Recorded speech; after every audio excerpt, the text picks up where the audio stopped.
May I now request our next speaker for this session to please join us on stage. Allow me to introduce Dr. Abdulwasey Mohammed. Dr. Abdulwasey Mohammed is a scientist with specialization in satellite remote sensing, blockchain technology, artificial intelligence, and machine learning, with almost 2 decades of experience from Europe, USA, and the Middle East. A recipient of prestigious Kravis Fellowship USA and the Royal Society Dorothy Hodgkins Postgraduate Award UK, Dr. Abdulwasey has a PhD from the UK and 2 master's degrees from Germany. Dr. Abdulwasey returned to India from the USA with a passion for transferring knowledge gained from his international experiences to the marginalized communities. With the intention of socio-economic upliftment of the underprivileged communities, he founded a trust, Socio-Economic Upliftment of Marginalized People, in June 2020. May I request, sir, to please join us on stage. My topic for this afternoon is business opportunities from emerging technologies. So how many of you are here from technology background? Can you show your hand? MashaAllah, quite a few. And do you think the purpose of your coming to this summit have been served fully or partially? No hands going up. That's sad. So you agree that the purpose is not yet served? Or why exactly are you here? Any shout? Why are you here? Networking. Any other? Well, I think you are here for new opportunities. Are you not? Yes. So you are here for new opportunities, and that is what MCCI has been established for, to offer you new opportunities. And we are going to see how we can get new opportunities through technology. So if you agree with me, then I think I will end up my talk. Shall I end my talk? Proceed. So the end here is effort never dies. And we have put a lot of effort in this summit. And we also encourage you to never stop putting effort and keep making effort to probe new opportunities. We know that in the 80s, oil companies, crude oil extraction, people involved in this business, they were the highest ROI people. They were the richest people. They were until last few years when the crude crashed and there were no buyers. Can you imagine the price of the crude going negative, that there were no buyers? Not just zero, negative. There were no buyers. So the new oil is what we call data. Data is the new oil now. The most valuable resource is no longer oil, but data. That's what's been reported by the economists. So anyone, any company that has data, they are the new oil companies. They are the richest people, because with data you can do anything. You can manipulate, you can manufacture, you can promote. The moment you have the data of your customer, you can introduce and make your customer your slave. So what can you do in 1 minute? I will leave you to think about like 30 seconds. Let's say, what can you do with 1 minute? What do you think would have happened in that 1 minute while you're thinking across the globe? I just wanted to emphasize the importance of data, how powerful data could be. So let's say in your imagination, in 1 minute, what would happen across the globe in that 1 minute while you're thinking? There is a company called Domo. They record across the globe what's happening in 1 minute. So while you took 1 minute to think what possibly could have happened, in that 1 minute, Google conducts 5.7 million searches in 1 minute across the globe. Twitter users posted 575,000 tweets in that 1 minute. Yeah? Slack users sent 148,000 messages. Zoom hosted 856 meetings, right? Netflix users streamed 452,000 hours of video in that 1 minute. Amazon customers spent $283,000 in that 1 minute. So from this, we realized like Facebook users share 240,000 photos. So with this information overloading, people who know how to make models out of data, they are the ones who are making the highest amount of money these days.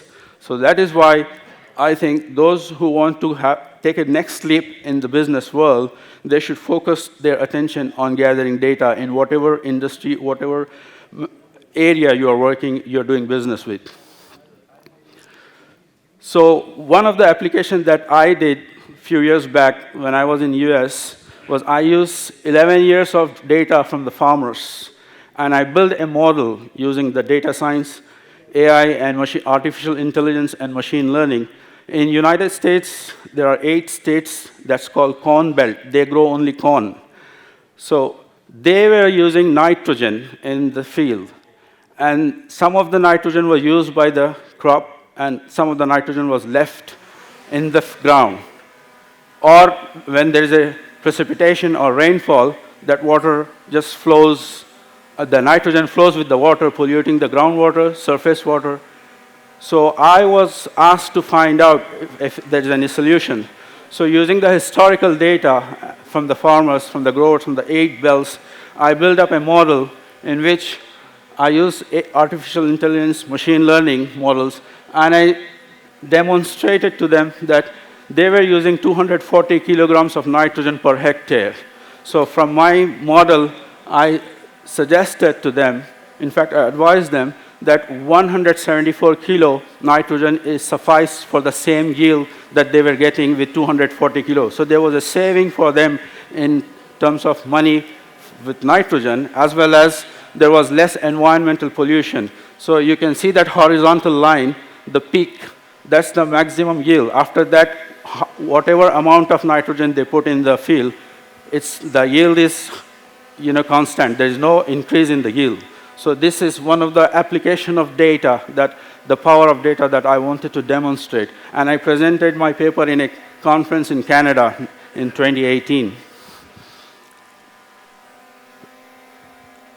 Few months ago, or probably last year, I was invited by MFIRD for a conference on similar topic, business opportunities from new technologies. In that seminar, I came up with a new terminology called DTAS.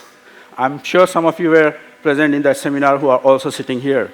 If you remember, DTAS, I proposed an acronym for Drone Technology as a Service. Guys from IT, they know SaaS, Software as a Service. So I proposed this new terminology, DTAS. So here in this webinar today, I came up with another proposal, another acronym. Who has heard about this new technology called BLAIQMET? Anyone? BLAIQMET. Did you hear about this technology before?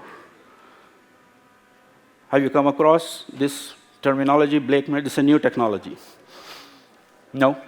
So what is BLAIQMET?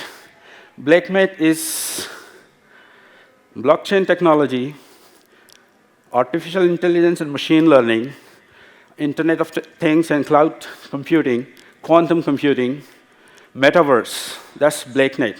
That's the terminology I coined, and I'll explain you why I did that. And together with that, we have robotics, biotechnology, 3D printing, and nanotechnology. Before me, the speaker, Dr. Ramanathan, he was talking about Metaverse and the digital economy. So if you want to have your business model with not 15% ROI, 20% ROI, 60% ROI, but if you want your business to have return in terms of 10x, multiples of x, not just 1, 2, 10x, then I think, and I believe, and I'm going to argue, that the combination of all this technology, BLAIQMET, will give you a 10x ROI potential. So what you have to do is you have to combine all these technologies and build a business model that is a digital twin that gives you an exponential business model with a return of 10x. This has been proven by many before, and in the next, maybe up to 2030, the trend will continue, especially the application of Metaverse.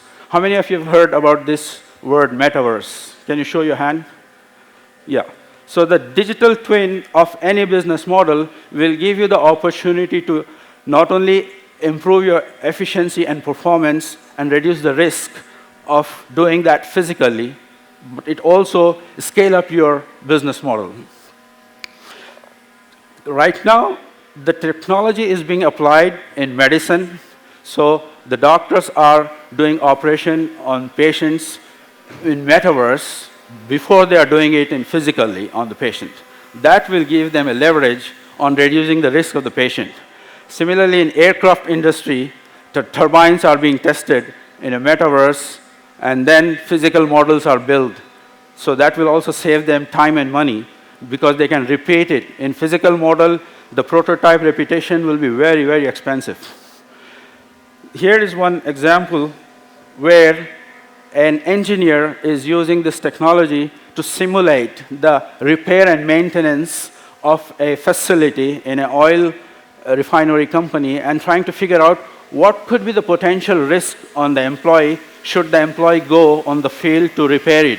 So if you can see, if you observe, he is using a gadget, wearable head mount, and then he's simulating the repair. What happens if you notice, while he is repairing, there is an employee standing on the ground. Observe the employee on the ground.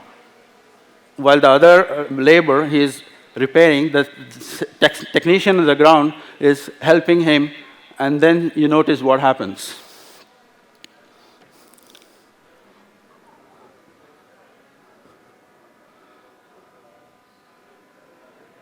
So there is an accident, there you go. He simulated this potential problem before actually going to the field and doing it physically. So that avoids this potential accident after he simulated this, and then they can take precaution. This is not just life-saving, but is also saving a lot of cost. In another example here, mining companies for mining operations uses LiDAR technology, light detection and ranging. What they do, they build simulated models of wherever they want to do excavations.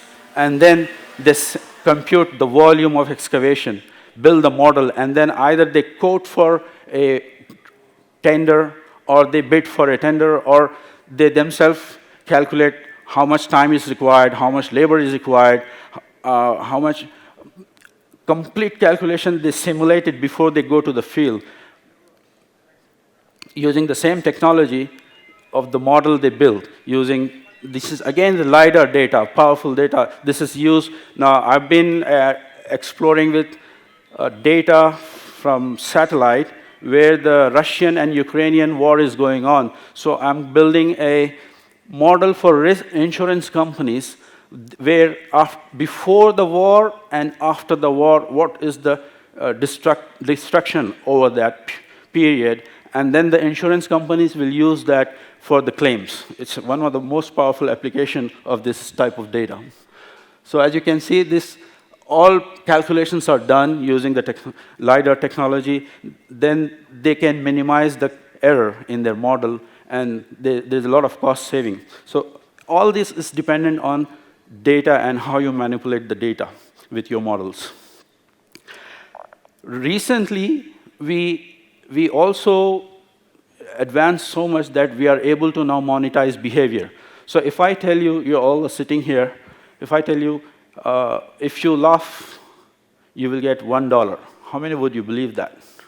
Would you believe if I say, if you laugh, I'll give you $1? Yes. It's free, yeah. So one company in Spain, after the Spanish government levied extra tax on entertainment, they said entertainment industry, they have to pay 28% tax rather than 18% tax. So one theater company come up with a very intelligent idea. What they did, they used artificial intelligence and machine learning, and they developed an app. They put that app in tab, and they put the tab behind the seats in the theater. And then they announced a show in the theater and said, It's pay per laugh. If you don't laugh, you don't pay. Entry is free. But if you laugh, the face recording app will record how many times you laugh. And as many times you laugh, you are going to pay. That is your ticket. And the show they run was a comedy show. So they made 38% more money on that day than normally they would have sold the tickets. So, this is how technology is improving, intruding into our every aspect of life. So what I believe, and the message which I'm going to deliver today, based on this talk, is, can anyone guess what is hitting a target that nobody has seen? What is it? Can we have a shout? Professor, sir, what is hitting a target that nobody has seen? Make a guess, wild guess. All right, it's intelligence is hitting a target that nobody has seen. Next one is more interesting, is hitting a target that nobody else can see. And this is what I want you to focus. What is hitting a target that nobody else can see? Artificial intelligence? No? We're close. Make it. You are close, but it's related to brain. So it's genius. So genius is hitting a target that nobody else can see, and that is what unicorns, they see, and they hit the target where others don't see, and they make 10x out of their business models. So I come to the conclusion of my talk. Let's have effort, never dies. Thank you very much. Jazakallah khair.